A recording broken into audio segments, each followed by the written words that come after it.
Hi students, good morning to everybody.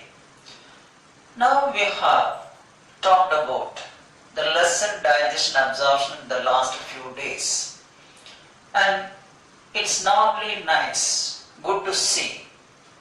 You were just attending the assignment and sending the assignment properly, whether it is right or wrong, but properly, punctually you are sending the assignment. That's good to see, a good sign also for your work.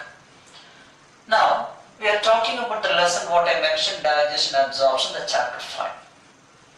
Under this one, we have to proceed further.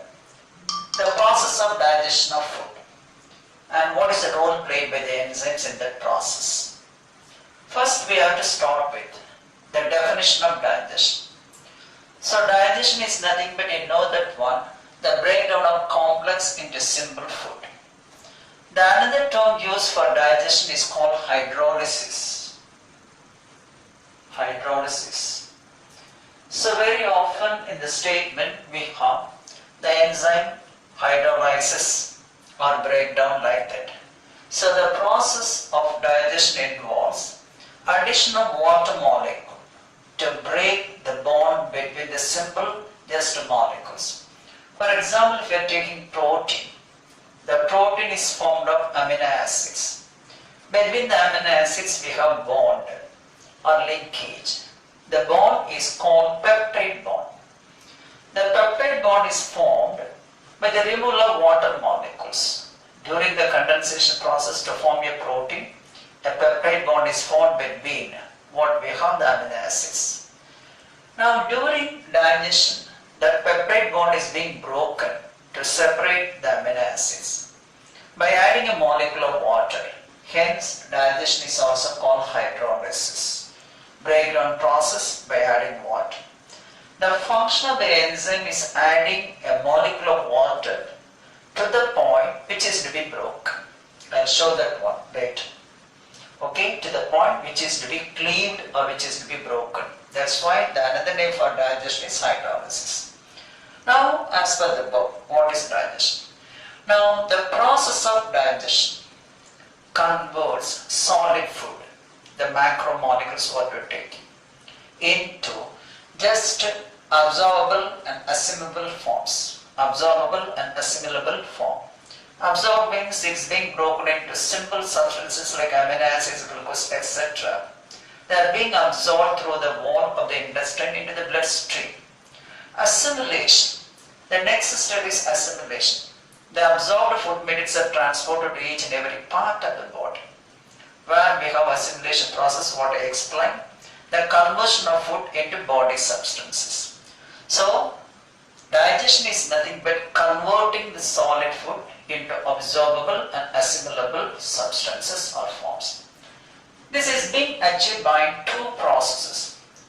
Either by means of mechanical digestion or by means of just chemical digestion. Mechanical digestion means, for example, the teeth are used for grinding the food or chewing the food. This is called mastication. Mastication is a mechanical process. Chemical digestion means the breakdown of molecules with the help of enzymes or biochemical reactions. Brought about by the enzymes, they are also called biocatalysts, creating a biochemical reaction. The food is nothing but an organic substance which is being broken, and that is called chemical digestion. So, the process of digestion is accomplished by one mechanical digestion and another one chemical digestion.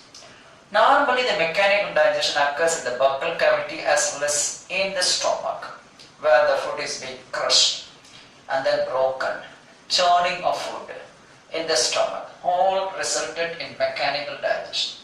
Chemical digestion, what I mentioned, the breakdown of bonds with the help of enzymes. Now, so we have digestion occurs mainly in three places. One in the buccal cavity, another one in the stomach, and third one in the intestine. That is a small intestine. So we have to study the digestion in the buccal cavity, digestion in the stomach, and digestion in the small intestine. That concludes the process of digestion. I'll start with number 1, digestion in buccal cavity. So, on seeing the food and swelling the food, and tasting the food. Seeing, smelling and tasting, along with mechanical stimulation of the food when present in the mouth. So the food in the mouth is responsible for stimulating the secretion of what is called saliva. So smell, seeing, tasting and also mechanical stimulation of the food in the stomach triggers a reflex action which results in the secretion of saliva. The secretion of saliva is a reflex activity, not under your control. Seeing a best smell of food, tasting the best smell of food, presence of food in the stomach, presence of food in the buccal cavity, stimulate what we call the reflex action that results in the secretion of saliva. That's about number one. Now what is mastication? So secretion of saliva is a reflex activity controlled by what we call the medulla oblongata. It is not under our control. It is a stimulation, okay, just actually taking place without your control. Now what is mastication? So the mechanical digestion of the food starts in the buccal cavity or in the mouth, where we have the grinding of food, the chewing of food occurs. The grinding and chewing of food with the help of teeth and tongue together called as mastication. So there is nothing but a mechanical digestion. So the mechanical digestion starts in the mouth while grinding and chewing the food, and this process is called mastication. Okay, this is number one process. Then what is the chemical events occurring in the buccal cavity, and what are the secretions secreted by the salivary glands? What does the saliva contain? Let's see. So digestion is otherwise called as hydrolysis. Nothing but breaking down the bond between the molecules by adding a molecule of water by the enzyme. The function of the enzyme, it is a catalyst. In what way it works? Adding a molecule of water and breaking the bond. Now here represented what is called two amino acids which are joined together, that is by means of a bond, and that is called peptide bond, CO and H bond. So during the formation a molecule of water is removed. Now this is what's called a dipeptide formed of two amino acids. Now when a molecule of water is added by the enzyme, what will happen? You see the two molecules get separated. The bond, the peptide bond is broken, a molecule of water is added. So what is happening? The carboxyl group and the amino group are separated. As a result, we have the two separate amino acids formed. Hence, digestion is also called hydrolysis, adding a molecule of water, and lysis means breakdown. Now what is the composition of saliva? You know there are three pairs of salivary glands which secrete the salivary secretion, daily secretion 1000 to 1500 ml. We have seen already. Now saliva contains number one water, number two electrolytes like sodium, potassium, bicarbonate and chloride. Because of the presence of bicarbonate, normally the saliva is alkaline in nature, having a pH of 6.8. It's an alkaline solution, having a pH of 6.8 because of the electrolytes, bicarbonates of sodium and potassium. Now salivary amylase, this is an enzyme. The only enzyme present in the buccal cavity is salivary amylase, otherwise called ptyalin. Along with we have an antibacterial agent, what is called lysozyme. So it is present also in the tears, in the salivary secretions, working against what we have the bacteria, killing the bacteria by digesting its cell wall. So antibacterial agent, a defense mechanism. Then lubricating agent, mucus. So it is a glycoprotein. The mucus is a glycoprotein. Chemically, it is a glycoprotein. Now what is the role of mucus? And what is the role of the enzyme salivary amylase? What is deglutition? What is peristalsis? What is the function of the wall present at the junction of the esophagus and stomach? So one by one, just we have to go for it. One of the components of saliva is mucus. What is its role? Normally it is a lubricating agent, making the food in a soluble form. Okay, now it prepares the food That is the food, what we have taken in for swallowing. How? By moistening, softening, lubricating and adhering the masticated food into your bolus. The bolus is nothing but a spherical mass of food. Bolus is equal to spherical mass of food. There is a role of mucus.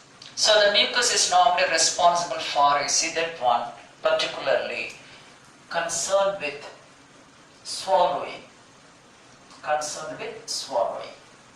Then, what is the role of salivary amylase? It is the only enzyme present in saliva, otherwise called as ptyalin. Now we are eating mostly the polysaccharide starch in the form of rice or any of the vegetables. Out of the 100% of starch what you have taken in, 30% of polysaccharide. This is one word answer. 30% of polysaccharide, that is a starch, is hydrolyzed by the enzyme salivary amylase, otherwise called ptyalin. So it is a polysaccharide. The polysaccharide gets converted into a disaccharide. Disaccharide, polysaccharide formed of many units. Disaccharide, the one which is formed of two monosaccharides. Two simple sugars joined together to form what is called a disaccharide. We have a number of disaccharides. For example, lactose, the milk sugar, maltose, that is a malt sugar, or sucrose, the cane sugar. These are all the three major examples of disaccharide, having two units of monosaccharides. So now the starch, a polysaccharide made up of many units, are being broken or hydrolyzed by the enzyme that is amylase. As it is present in saliva, it is called salivary amylase because we too have the enzyme in pancreas. That's why here is given salivary amylase, there it is called pancreatic amylase. So now the starch is broken into maltose, a disaccharide, with the help of ptyalin. You can represent that one also in the form of equation. Starch into maltose, that is a disaccharide by the enzyme ptyalin. Now what is deglutition? So now the spherical mass of food is formed. Some of the food is digested partially, about 30% of starch is digested. Only digestion of starch alone occurs in the buccal cavity. There is no digestion of fat or proteins in the buccal cavity. Just remember and also just bear it in mind. Only starch alone digested, even not completely. No digestion of fat, no digestion of, that is what we have, that is the proteins. Now what is deglutition? Simply we can say the act of swallowing is called deglutition. The act of swallowing is called deglutition. Now the bolus, the food bolus, the spherical mass, normally just we see that one then pass into the pharynx, the throat region, and then into the esophagus by swallowing. That act of swallowing is called deglutition. That act of swallowing is called deglutition. So deglutition and swallowing is a complex reflex activity controlled by medulla oblongata. Medulla oblongata alone controls this process of swallowing. Now if the person is unable to swallow the food, and that condition is called dysphagia. Inability of swallowing is called dysphagia. This is not there in the book, but it is concerned with the NEET question. If a person is unable to swallow the food, that condition is called dysphagic condition or dysphagia. Okay, that's about the deglutition. Now we see that when the food from, that is what we get, the pharynx, esophagus, then passes down through the esophagus by certain processes. What is the name of the process? What is called peristalsis. Now let's see what is peristalsis. And again we have a sphincter formed at the junction of what we have the esophagus and the cardiac stomach. What is its role? Okay, we'll see. Now what is peristalsis? The food bolus passes down through esophagus to reach the stomach by successive waves of muscle contractions, and such contractions together called as peristalsis. We have what is called a distension and constriction, or we can say the relaxation and contraction of the muscles. You see here, this is the food bolus, here the muscles relaxed. Now this is a constricted area where the muscles contract. So the alternative contraction and relaxation of the muscles of the esophagus wall results in pushing the food downwards. Now this peristalsis is responsible for taking the food even when a person is just actually in inverted position, when his head directed downwards. So without peristalsis, there is no movement of food, just actually.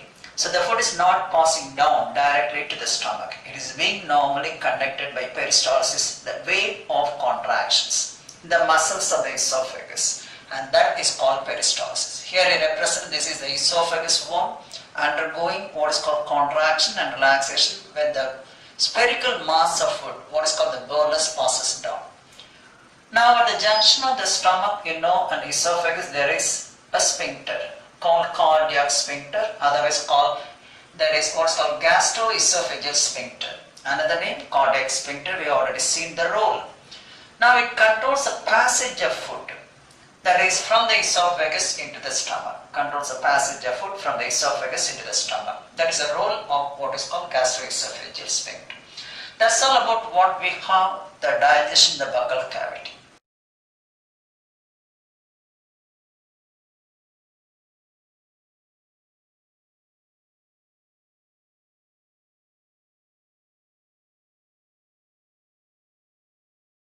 The next part, digestion in the stomach. Okay, now the food remains in the stomach for about 4 to 5 hours. During that process, what is happening? We have the stomach is not stationary. It exhibits what is called peristaltic movement. So that what is happening, the food is being churned, churning of the food, and that mixes the food with the gastric juice. As a result, we have received a partially digested liquid food, and that is called as a chyme. What is chyme? That is the next one, and that is what is called digestion in the stomach. So the duration of the food in the stomach is about 4 to 5 hours. What will happen during that period? Okay, let's see. What is chyme? The food stays in the stomach for about 4 to 5 hours. During that time, what is happening? The rhythmic peristaltic movement of the stomach churns and mixes the food, churning process. This actually stirring process, churns and mixes the food with the gastric juice. As a result, we have received a partially digested, a creamy liquid, and that is called as chyme. So what is chyme? This is the answer for that one. What is chyme?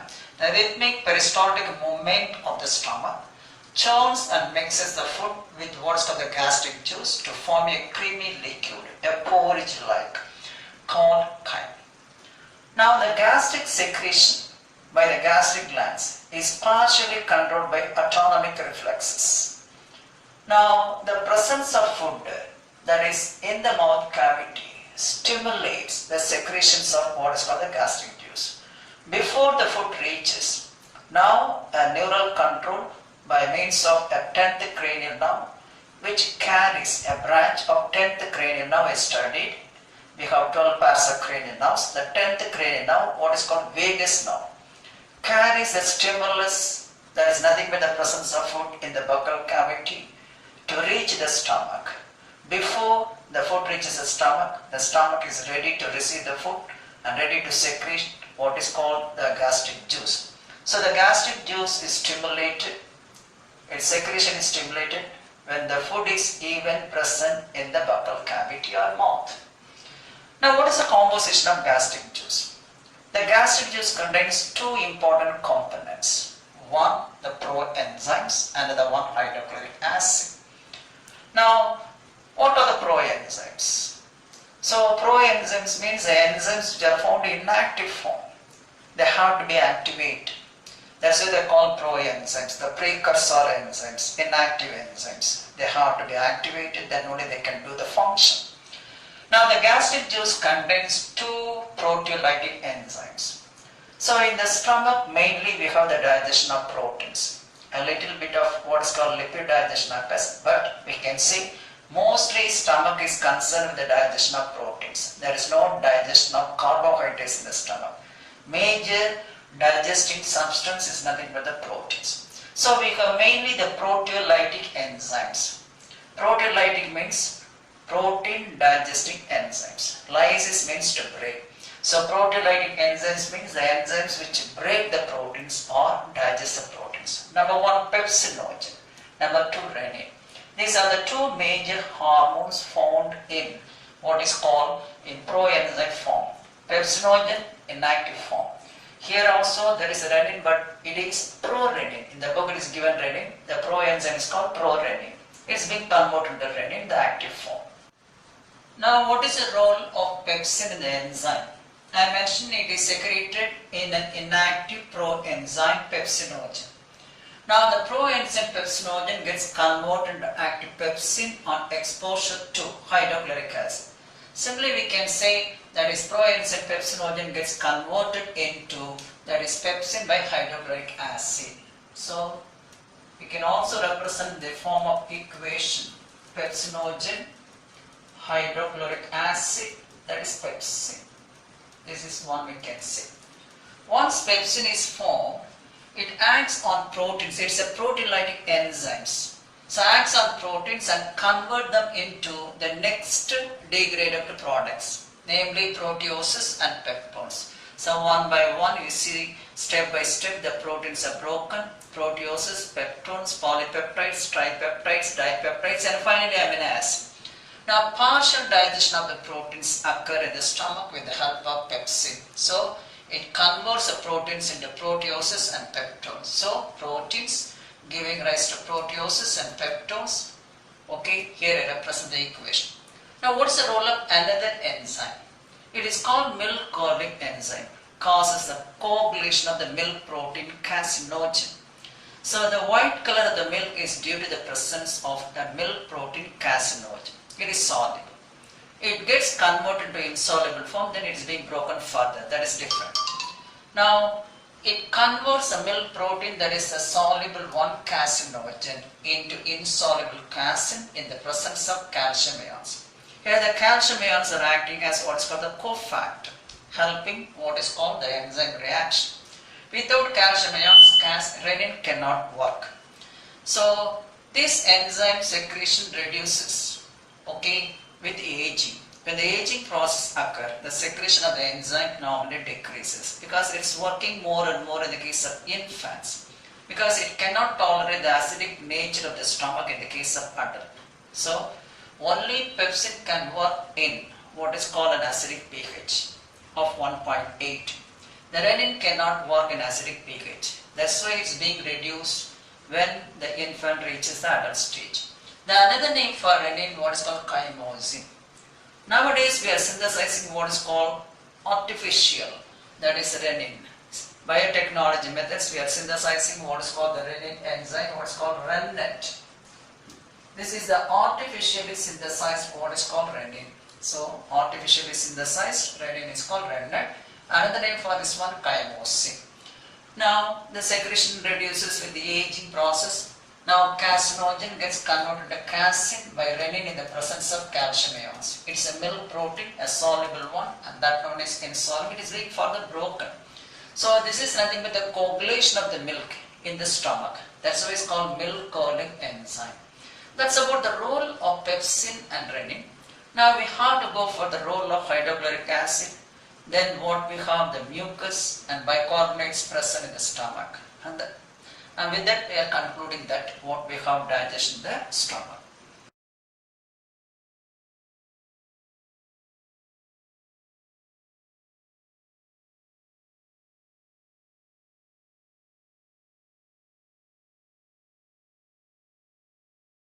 What is the role of hydrochloric acid secreted by the gastric glands? Number one, it converts inactive proenzyme pepsinogen to active pepsin. So pepsinogen to pepsin.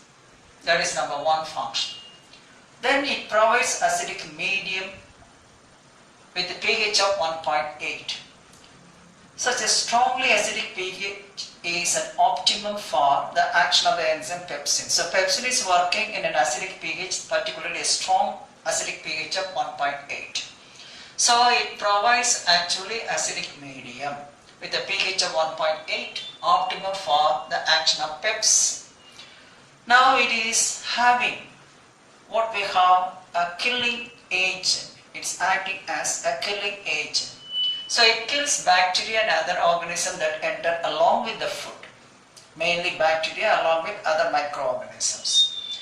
It avoids putrefaction. Putrefaction means anaerobic breakdown of proteins. Sometimes the absence of oxygen, protein breakdown occurs, and that process called putrefaction. Hydrochloric acid prevents the putrefaction, that is nothing but anaerobic breakdown of proteins. Anaerobic breakdown of proteins. Now, what is the role of bicarbonates and mucus found in gastric juice? And both normally help in protection, particularly lubrication first, and protection of the mucosal epithelium of the stomach. Mucosal epithelium of the stomach from the eroding nature of hydrochloric acid, because the mucus is acting as a buffer, preventing the erosion of the inner wall of the stomach.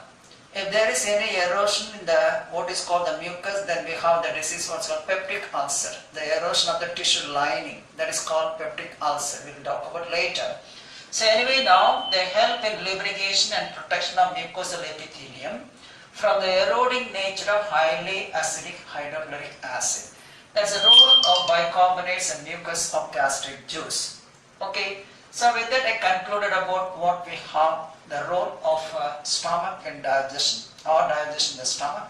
This is a simple diagram showing what we have, the gastric secretions in the stomach. We have the gastric glands present in the stomach, formed of two types of cells. One parietal cell or oxyntic cells, another one chief cells or zymogen cells or peptic cells. Now the chief cells are concerned with the secretion of enzymes. The parietal cell, it is concerned with the production of hydrochloric acid.